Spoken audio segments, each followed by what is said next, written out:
Welcome to the Evolution of Success podcast. On today's show, we have Anil Chandwani, and Anil stars in The Evolution of Success and is a meditation mentor, a very successful entrepreneur. Anil reached out to me just yesterday. Well, we're always in contact anyway via WhatsApp and by various different platforms, but he reached out to me just yesterday about what is going on in the world at the minute. The world is pretty much in shutdown. You know, we're all going into lockdown. And he did think that this is a real good opportunity where he actually travels around the world to over 25 different countries. And right now his phone is absolutely blown up by people with all different questions and all different fears and just not knowing what's going on. So whenever we chatted earlier on a Zoom, I just said, look, let's just record this. Anil and Daniel also. And they said, let's record this and just run through, Anil, some of the stuff that you've been hearing and some of the things that you think is really going on right now. Absolutely, Matthew. Always a pleasure to be with you, whether it's in film or in a personal call or today on this podcast. Really very, very interesting times we are living in. Very interesting times, Matthew, to say the least. It is crazy. So some of the countries, I know that you've traveled Europe really a lot in the last 3 months. So what countries have you been in, and how have these countries been responding to what's going on from what you've seen? Well, I was very fortunate. I got back to America on 2nd of March, and most of the countries I had traveled through did not have more than 3 cases. That was March 1st. When I was boarding my flight out of Lithuania and Poland. But things have definitely taken a turn for the worse since then. What I'm hearing now is pretty much the entire world has gone in lockdown, including 1.4 billion people in India. And of course, it's unprecedented. It's something like this has never, ever happened before. So I think what's coming up for a lot of people, Matthew, around the globe is a lot of primal stuff, you know. As adults, we have never been told to stay home. This is what we hear from our parents when we are little. There's a lot of this rebelliousness coming up from people in the first few weeks, including politicians and presidents of some countries, where, no, we are not going to do this. So I think it's a good time for a lot of us to see what is getting triggered when someone else is asking us to stay in and not go to work, not go to school. So I think that's a good start that I'm sharing with a lot of people to really see what is coming up for them. I think, I know for me personally, we're all going through this journey together. And I know for me personally, I was thinking, oh, is it going to come to Ireland? Is it because I was in Ireland at the time whenever it started sort of breaking? Daniel, who works with me, was in Ireland and we were both travelling back to America. The borders closed in America and I ended up staying in Ireland and he's now in America. So it affected us firsthand quite quickly, you know, because everything had changed for us right now at that moment. And yet, like the rest of the world, I wasn't taking it really seriously at the start. You know, is that something common you've seen? Absolutely, and that's the reason why in a lot of countries, in most of the countries, they have to call in the National Guards or police or on the streets now, and military in some countries. So because people were not complying. So one thing that people are not getting around the world, that this is not a holiday. This is not a holiday without pay or with pay. There's something serious. I mean, this is a war of sorts. The war is just with the virus this time. And instead of the soldiers, it's our doctors and the delivery people who are stocking up our shelves, fighting this war for us. Like we would be compliant if there was a war and there were sirens, we would stay in. I think it's intelligent, it's sensible to comply if the entire world has united in this effort. It's important to comply and find creative ways to use this time.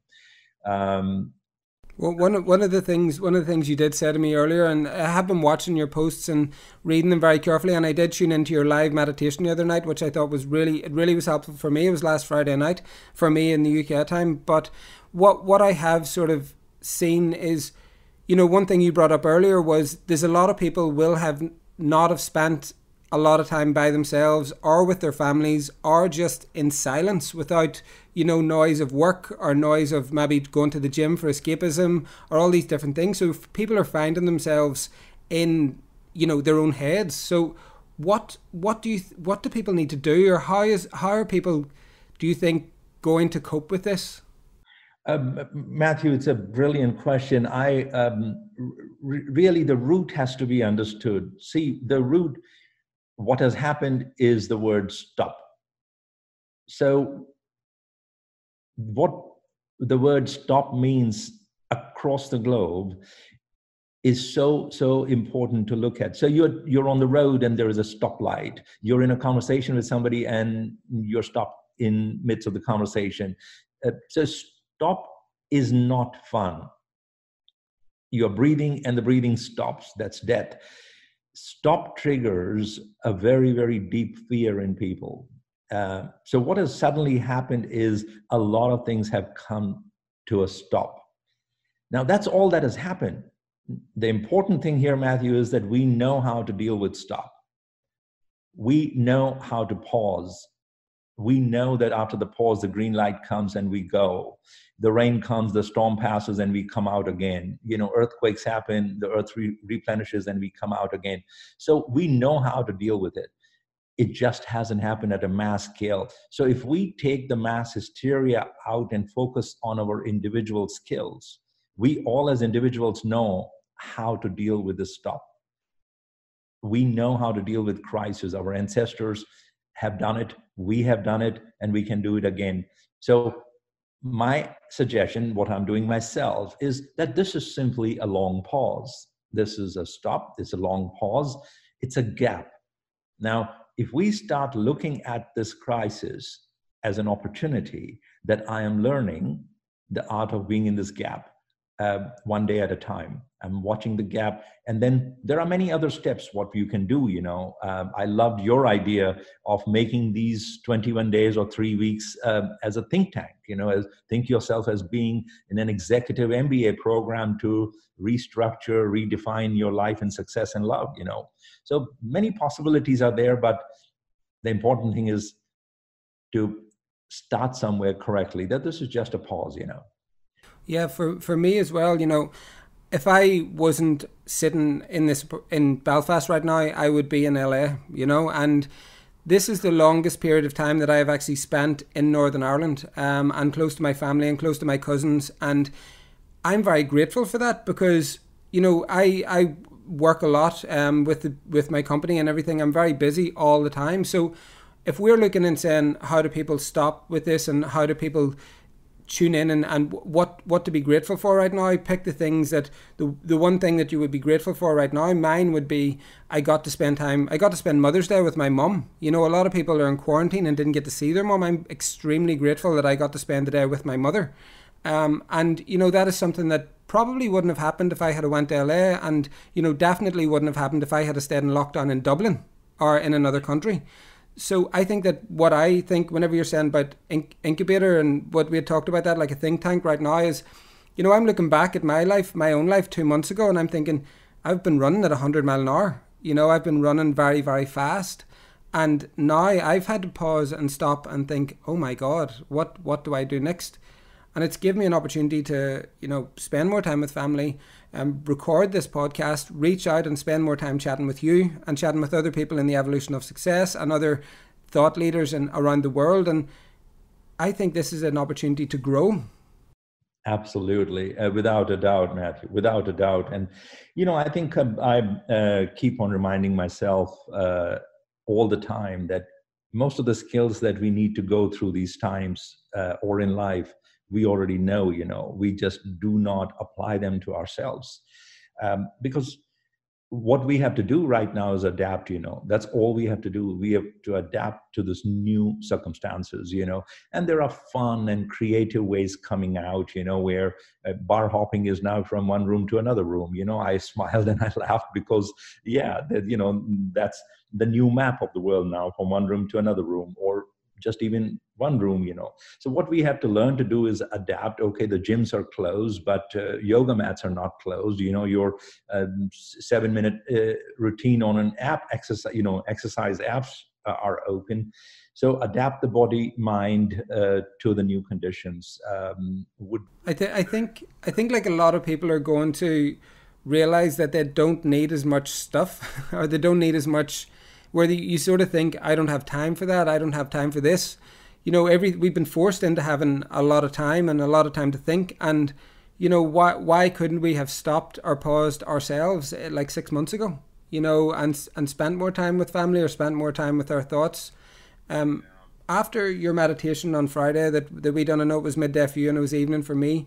I know that if we go back to what the evolution of success is all about, and which you start in and gives so much value. We talk about redefining success at the start, and setting goals, and visualization, and meditation. And I've always said that some of the steps come in and out of my life at different times, and two of the ones that I'm really using right now is meditation and visualization. Now I know everybody will be different, and you could be different as well, but at this point I would say that if I'm meditating and I'm visualizing, I am looking forward past this pause. I'm not visualizing the middle of this, or visualizing the fear that is going on right now. I'm visualizing the next thing that I would like, and it is a time that I've had complete time with myself, and in my own thoughts. Absolutely, Matthew. I'll share a very beautiful technique that we use as a visualization technique when anxiety, you're supposed to speak on stage or do something critical that's making you nervous. One of the techniques we use is to see yourself at the end of the process. You see yourself completing what you needed to do successfully, and see the audience applauding, see yourself smiling with joy and doing it right and well. This is just an opportunity. This is just a gap. When we see ourselves on the other side, if you can visualize yourself coming out of this more stronger, more compassionate, more loving, more aware, more grounded, you're ahead of the game. So that's a good visualization technique to do. Waking up in the morning, one of the techniques that's very easy to adapt. The first thought, the first few minutes of your day, actually I call it the first hour, you can reset your entire day, the thoughts you wake up with. More important than ever right now, the thought you wake up with. If you're waking up and looking at your cell phone and all the craziness that's going on in the fake news and crazy news, you are really doing yourself a big disservice. You are resetting your entire day to go backward into panic and fear. So that's another good one to start your day with the right thought. Just brush your teeth and sit for a few minutes. Watch the gap in your breathing, watch the gap, feel what is going on. So first hour in the morning can be a very, very good start. There are so many fantastic techniques available for meditation. Then there is, of course, this gratitude, what you shared, what are you grateful for? What, of course, life is passing through us. There's not much choice we have, but we do have a choice how we respond to it. That definitely is our choice, So if you focus on, if we start focusing on ourselves and how we can choose to use this time, I think everyone's going to be okay. Yeah, and when the first step in the evolution of success is redefining what success means to you.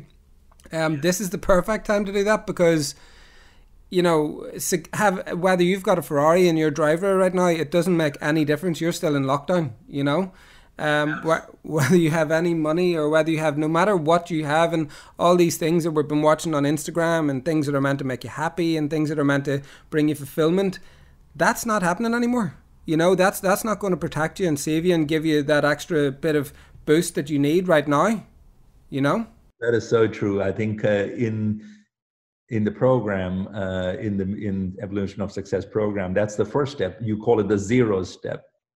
Yep, the zero. It works really well for us with zero, because it's the first thing that has to be done before you take any steps. You have to redefine what success means.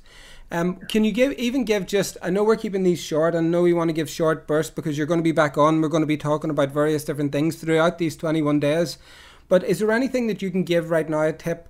And I'm thinking about my mum here, you know, because my mum's in mid-60s, and she's hearing all the stuff. She's got asthma, and she's hearing all the which I believe to be fake news as well, and the fear really, really driven into her. And, you know, I'm finding it difficult, you know, communicating at the minute, because I'm trying to, she doesn't understand where my thought process is coming from whenever I'm saying this is going to be okay. You know, is there anything that you can say to her? You know, what I say is nothing has gone wrong. It has always been this way, is a good start, you know. It has always been this way. We have come through, we have survived such situations. And an easy technique that I shared with my mom just this morning, and interesting that you're talking about your mom. And, you know, my mom is 82 years old and she's at home most of the day. The two activities that she's not able to do now is go to her morning meditation and the evening, you know, gathering. The two activities that she had in her life are now not possible. And she was smiling and telling me what I'm telling the whole world is, this is a good time. The world has stopped. Can we learn how to stop?